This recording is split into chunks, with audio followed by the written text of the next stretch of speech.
Alamin muna natin ang magiging lagay ng panahon mula kay ABS-CBN resident meteorologist Ariel Rojas. Ariel, umulan ngayong hapon sa Metro Manila at ano ang dahilan nito? Yung binabantayan nating low pressure area ay bagyo na ba? Kabayan, ang shear line na banggaan po ng malamig at tuyong amihan at ng mainat na easterlies ang dahilan ng pag-ulan ngayong hapon. Hindi lamang po sa Metro Manila, kundi maging sa kalapit ng Calabarzon, Mindoro, Marinduque at Bicol Region at magpapatuloy pa iyan ngayong gabi. Nagpaulan din ang amihan dyan sa may Northern Luzon ngayong araw. Wala pong sama ng panahon sa ating Philippine Area of Responsibility pero bagyo na ang low pressure area sa labas ng ating bansa. Huli po itong namataan ang tropical depression sa layong 1,465 kilometers silangan ng northeastern Mindanao. Taglag nito ang lakas ng hangin na 45 kilometers per hour at pagbugso na umaabot ng 55 kilometers per hour. Sa ngayon, kumikilos ang bagyo pa northwest sa bilis na 15 kilometers per hour. Wala pa itong epekto sa panahon sa bansa. Mabagal nakikilos ang bagyo palapit sa atin sa Philippine Area of Responsibility. Papasok po ito araw ng Miyerkules, gabi o Huwebes ng umaga at tatawagin pong bagyong Kabayan. Lalakas pa ang bagyo habang binabaybay ang Philippine Sea at aabot hanggang typhoon category bago po yan tatama sa may Eastern Visayas araw ng Sabado. Dahil dito, wind signal number 4 ang posibleng pinakamataas na babalang itataas ng Pag-asa.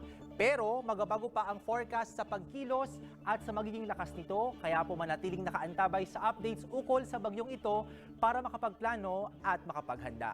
Patuloy namang iiral pa bukas ang malakas na amihan sa halos buong Luzon at dito naman sa bahagi ng Bicol Region at Eastern Visayas nakatutok ang mga pag-ulang dala ng shear line.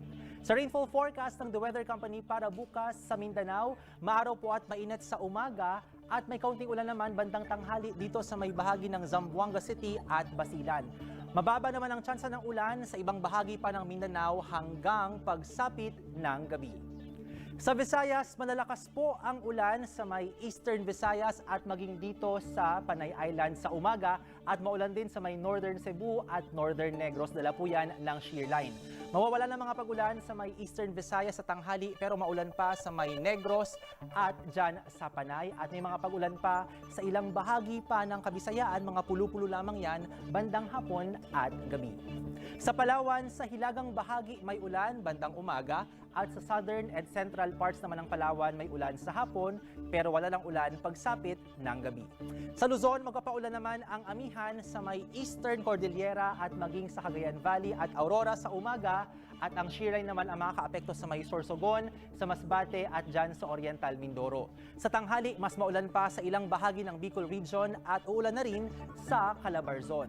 Mababawasan ang mga pag-ulan sa Northern Luzon pagsapit ng gabi pero medyo maulan pa dito sa may Bicol Region. Kapamilya, mag-ingat po dahil inaasahan ang mga pagbaha at landslides lalo dyan sa Kabikulan.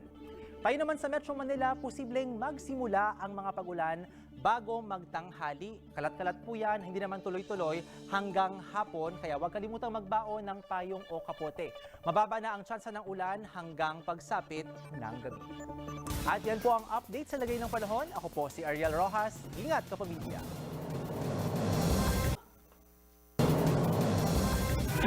At sa pagbabalik ng TV Patrol, mahigit 20 Pinoy basag kasa, kinukumbinsi ng pamahalaang lumikas na rin. Ang dating senador Laila de Lima lalaya na at nakatagtang oras sa media. Abangan po ito live.